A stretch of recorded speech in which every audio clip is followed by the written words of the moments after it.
Hello and welcome to another edition of Comics, Etc. And as you can tell, it's a special episode! Ah! Today we have Red King joining us, and Nix. Right over here, these guys. You may not... Oh, you go ahead. No, I didn't. You have English, speak English. I feel so distant from Guy right now. I know, this is so strange. I'm so used to filming so close to you, like... I feel so safe. I miss that safety. Why don't you make me safe? You smell that. I'm supposed to Can I wear you like my Sunday dress uniform? So you know the drill. We're gonna review comics. We're all gonna review one, since there are so many of us. We don't want to drone on too long, but I'm sure you love the illustrious sound of our voices. Yeah. Let's get to some reviews. Reviews. My turn to do review now, and I'm going to review Birthright, issue number 2. I think I reviewed the first issue, and I had brave things to say about it. How it kind of inverted the whole fantasy trope of a child going on this magical adventure, and then just coming back. In this one, the child comes back, but he's an adult. He's been through some serious stuff, supposedly vanquished this great evil. But then, at the end, there's a great spoiler, great twist, which I'm going to spoil now.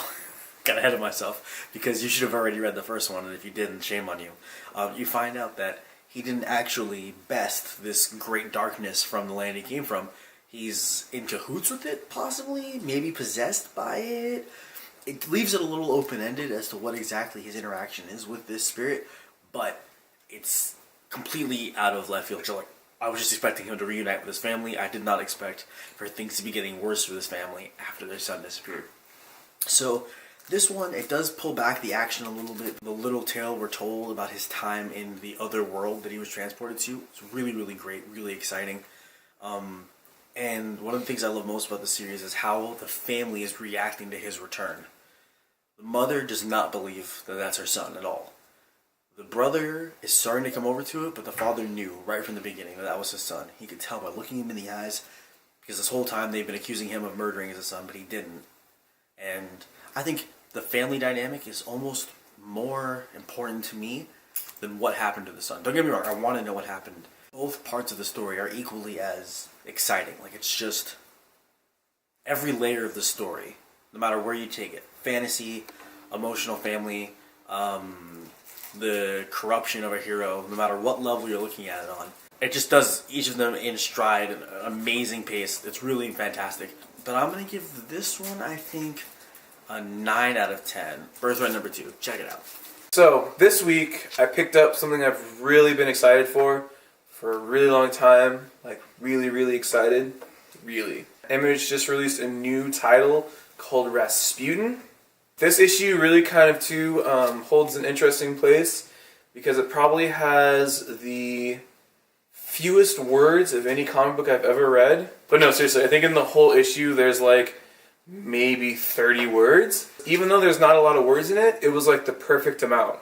It didn't feel like it was withheld at all, and it didn't feel like they were pushing for cramming stuff into the first issue, trying to get a big bang out there. In terms of the story, in terms of the setting, and the characters, and the general mood, it's kind of got that suspenseful quiet to it where, the silence is almost looming and indicative of some sort of doom right around the corner. But it's still 10 out of 10, 100% solid.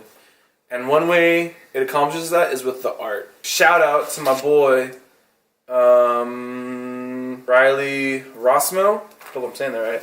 But the art, I can't say enough about the art. The art sets the mood for this perfectly. You can sort of see the contrast just from the coloring. From here, which is a nice little softer mood, and then you skip ahead into Siberia. Just the color palette there just really sets it all over the top. If I could open my eyes up and shove this in there and just have it with me all day, I would do it in a heartbeat. I might try when we're done filming. Stay tuned for the results. Rasputin, I would even hazard to give it an 11 out of 10. I think it's that good, and if more issues come out and they're in the same vein as this, I think this is going to be a series for the Hall of Fame that is my bookshelf. Hi everybody. So I'm going to be doing my review for this segment, and I actually Actually, Guy picked this one out for me because I was trying to figure out one to do a review for, and it's actually Lobo #2. And I wasn't aware that they had actually made a comic series, or a series for Lobo. And I read the first two, actually, not too long ago. And these actually had come out really well. I like how the story kind of lines up. I like how different Lobo looks, and how they kind of explain the idea behind it and why he's Lobo. But they give you enough information in the first comic to kind of make you understand what is really going on and who he really is. And in this current issue, it's kind of more interesting because they do just continue to develop on his background story and what he did on the homeworld. I think it was Kazarin or something like that. I don't know. But what he did on their homeworld when it was still around. And then it kind of, they only dwell on that for maybe 2 or 3 pages, and then the rest of it's all about what he's doing now and how he's doing his bounty for the issue itself. And in this one, they actually match him up with 3 human bounty hunters as well. And it looks like they're trying to do the traditional oh, I'm a badass solo bounty hunter, and now they're teaming me up with these 3 novice hunters that I don't even really care about because I do all the work on my own. But it looks like they all have their own kind of unique skills. But overall, this is going to, just for starting, it's shaping up to be a really interesting series. I think for this one, I would give it a 7 out of 10, purely on the basis that it's not bad. The art is really good. The story itself for all of this is starting to shape up. It's just, there's not enough information for me. But I feel like 7 out of 10 is a fair score for a comic that's actually just starting to rise. For my review, I'm going to be doing Gotham Academy issue 2. Now, Gotham Academy is a series that I super duper love. Much like Miss Marvel, it is a kind of happy, joyful romp through some serious issues. In this one, it's the fact that it's Gotham, and Gotham is a terrible, terrible place. But they do it in a very happy way, if you will. The first issue was amazing, and this one's really good too. However, I don't feel like this one did anything new or different than the first one already did. So I'm going to give this a 7 out of 10. This series is still one that I would highly recommend to anyone trying to pick up a series. But I think this one is just another of the first one. They don't address anything new. They don't really bring up anything amazing. There's one thing you could call new, but it's just kind of like world building stuff that it seems important if you say it's world building, but honestly, it's high school drama. And in Gotham, there's so much more than high school drama. At least more interesting high school drama could be happening. Issue 3 should be real good. Alright, those were the reviews. Those Hearts were on the amazing. Crazy Train. They were fantastic. We had so much those fun. itches. Didn't you enjoy them as much as we did? We saved the best for last. And that I is... don't know. It's got it. Boom! Future's End. Bitches. It says in Issue number 27. 27. 7. Big 27. That's roughly what should happen. Oh my gosh, you really jumped out of a plane. It's a person. So, me and Guy have been covering this series for a while, so we're going to let the new guys take a crack at it first. Then we'll come in with our expert opinions, and then we'll all come together and give it a rating. Alright, first off, I'm going to start off. If you have an expert opinion on this series, you have a problem. Yeah, we know that. We're moving past it. That's all at first move. Alienate the viewers who are interested in the topic. Hey, you like this? You suck. That's what I do. Sometimes they need to hear it. It's called tough love. He's the best at it. Okay, first off, when I looked at the cover, I didn't read all the little white print they had on there. I just saw some lady jumping out of a plane, jumping into the sky, parachuting. Not sure that there was a plane until someone pointed out there's a dot here. And I looked. And It's a person. It's a plane. It's likely a plane. Anyways, reading this, because I haven't read a lot of issues. I heard it in my head. But this does occur to me that for those of you who maybe are not reading the series, like these gentlemen are, and are being forced to read the series by friends who hate you, like Mr. Hueth and I, allow Mr. Hueth and I to give you a very, very, very quick recount of what's happened. Cadmus Island, lots of violence. Green Arrow's not dead. He's gonna attack Cadmus Island. Barda's big. Tim Drake, still alive. Rest of the Teen Titans are dead. He's going by a different name. Creeping on his not girlfriend. His not girlfriend is dating one half of Firestorm. They hate each other. One of the other half of Firestorm is working for a guy who's going to become a villain. The girl's missing. Cal Tim does nothing. Terry McGinnis is back in time trying to fix things, and he has to go find Cal Tim because apparently he doesn't exist in the future. However, he's also teamed up with the Plastique, who is also dead in the future. However, there is something going on there that we haven't quite touched on, but he is currently fighting Batman. And in the background, Lois Lane flails around with like a chicken without its head cut off. Without its head cut off, and then put back on and then cut off again. She doesn't do anything of worth. She got a box, conceivably from Red Arrow. Red herring. Does nothing, harasses Cal, reveals that Shazam is actually Superman, and is now going back to this island that she should have gone to 10 issues ago. I totally forgot that Shazam was Superman. Yeah. And that is an important thing that we learned. Yeah. I've missed so much context-wise, and it's a straight filler. Like, all of the it's again leading up to an event I will not read about because I will not be a part of that episode for some reason. And, I mean, they have notable characters like Deathstroke and Green Arrow and Barda and Red Arrow. I, heard his voice. I didn't even see him. You did not hear his voice. You saw him. Long story short, on my opinion, there is nothing of noteworthy in this whole thing. Except for Batman on Batman. That's about all I got out of this. That is really, truly memorable. Next! Yeah, I'm in the same boat as Red here because I started reading it, and by started reading it, I started turning the pages, and then I saw Terry McGinnis and Plastique, and I was like, whoa, what?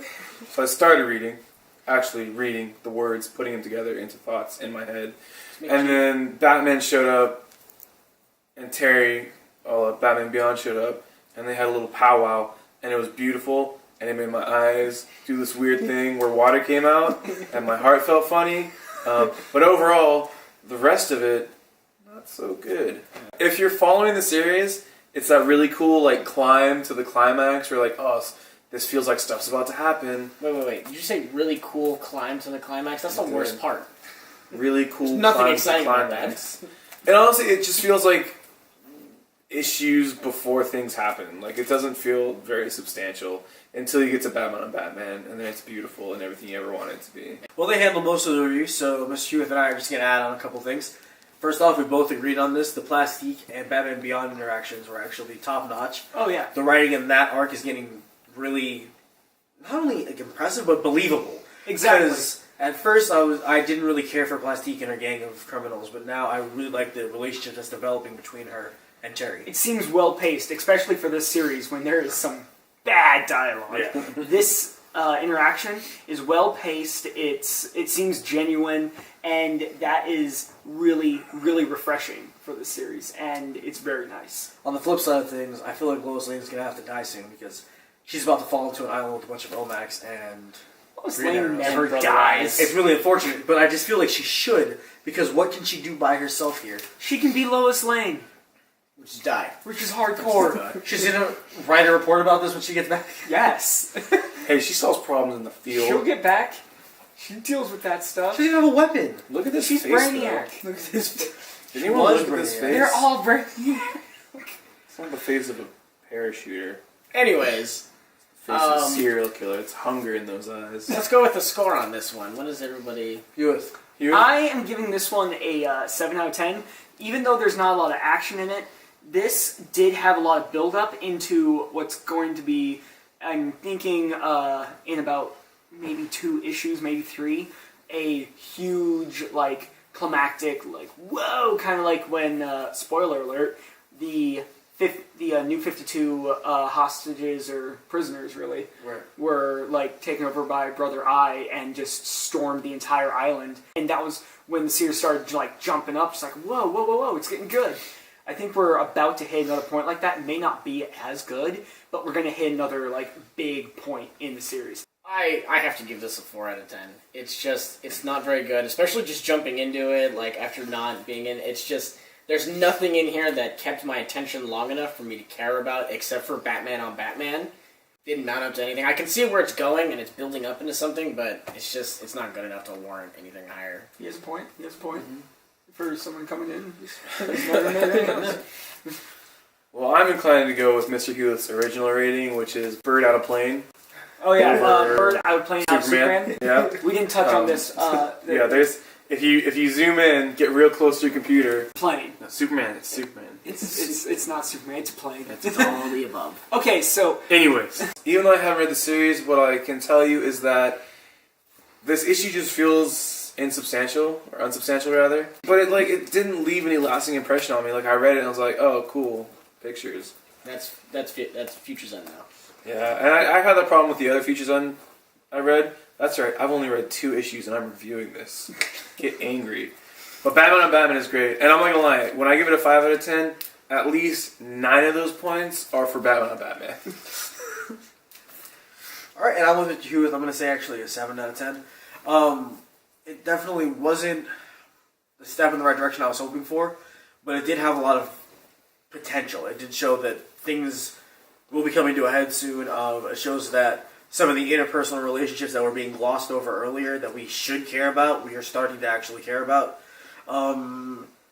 The one thing that I think was the biggest step back was the return to the anticlimactic endings. oh yeah, Like, it didn't even end with Lois Lane seeing This the is island. true. Any Making other this comic face. would have ended right as she passed through the barrier or whatever and then saw the island. And she would have been like, "What?" That's how it would have ended. But in this one, we see the moment right before that. And I think it's strange because they managed to do a pretty good job in the last couple issues of giving us a good, solid ending. 7 out of 10, 7 out of 10, 5-4. We're giving it a solid 5.5. Let's go 5.5. 5.4. Let's go 5-point airplane. 5.4. Okay, Okay. 5.45. Pick it up and read it. Or don't. Either way. It's up to you. It's your life. All right. Well, I think that concludes it for That concludes our comics. reviews. Yeah. Thank you for joining the whole group of us. We're really excited to be able to do this together. As always, please give us a like, comment, tell us what you thought, tell us what you'd like to see us do, tell us if you enjoy this format of the four of us being together. We'll try to work out maybe more videos where you get to see all of our lovely mugs at once. And, if you really, really like us, please subscribe. We appreciate, the support. And tell your friends, tell your family, tell your mom. I bet she's interested. Tell everyone, just bust out that dusty old address book with all those phone numbers in it that you got when you were like 7 and be like, you know what? Becky Miller, who I sort of maybe made out with behind the bleachers, she needs to know about cinema robots. Speaking of people you've made out with, you Give should her a probably look call. into your black book as well. Yeah. Even those names you crossed off, just never Yeah, you know contact what? again. It doesn't have to be, they don't have to be your best friend in the whole wide world. It can be your boss. You don't even have to know it. You don't have to know them. Just grab strangers on the street and tell them, cinema robots. No context, nothing at all. Just send more robots. And then walk away. go on with your life. They'll It look helps up. if you bookend it with a conspiracy, like, hey, Bigfoot gave me this flyer, cinema robots, Nixon's still alive. But we are in the process of working out a contest idea as well to further promote the channel and to give you guys opportunity to win prizes by finding these flyers that we're going to put out and things like that. Prizes! More to come later on. We're still working out the details. Keep your eyes open for that. We'll do a video telling you the specifics of it, of course. Also, as you may or may not know, my main role in cinema robots is something called Pine Tree Hill Radio. You probably haven't heard of it, because I've been slacking. But you should definitely subscribe, because very, very soon we're going to try to get the first episode up. I'm really excited for it. We've been workshopping it a lot, kind of polishing it to where it's where we're going to be happy with it. And once the first episode goes up, the series is going to move pretty quickly. And we're going to get a lot of content out there. It's a really great story. My friend Guy here and I, we spent a good night just hammering it out and making sure it was going to be absolutely fantastic and worth every sweet minute in your life. And your mouth. And your ear holes. These guys. These girls. So, like, comment, subscribe, and stay up to date on Pine Tree Hill Radio and more Cinema Robots content. So, Take us out. remember who you are and what you are. Don't go causing any trouble out there. And always remember, That 6 eggs are too expensive. Where Wonder Woman is not actually ending, but good Wonder Woman is, at least that we know of. I have the same feelings. I'm just balling it up. It's too expensive. Yes, I'm going to make Belle my wife.